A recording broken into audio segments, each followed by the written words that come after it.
آیا تترامون قرار فریز بشه؟ ما که امروز تتر داریم و داریم با تتر معامله میکنیم، آیا باید کاری انجام بدیم؟ توی سال 2023 اتحادیه اروپا یه قانونی رو تصویب کرد به نام میکا، مارکتینگ کریپتو اسید، برای اینکه نظارت خودش رو روی بازار ارزهای دیجیتال و مخصوصا استیبل کوین ها بیشتر کنه تا جلوگیری کنه از فعالیت های غیر قانونی مثل پولشویی و فعالیت های تروریستی.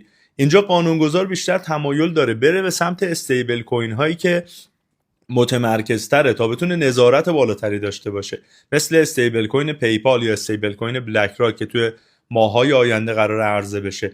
و اگر بنیاد تتر نتونه خودش رو با قوانین اتحادیه اروپا وفق بده، فعالیتش توی اتحادیه اروپا و صرافیایی که توی اتحادیه اروپا کار میکنن قرار محدود بشه، اونم نه یک شبه، توی یک مدت زمان مشخصی. و این هیچ ربطی به خود تترهایی که شما توی کیف پولتون دارید، تترهایی که توی صرافی دیگه دارید کار میکنید، توی صرافی ایرانی دارید فعالیت میکنید نداره. این خبرهایی که این روزا داره شدیداً پخش میشه توی بازار و ترس به جون همه فعالین بازار انداخته رو خیلی بهش توجه نداشته باشید. این پست رو بفرست برای هر کسی که تو بازار ارزهای دیجیتال کار میکنه تا شاید بهش احتیاج داشته باشه.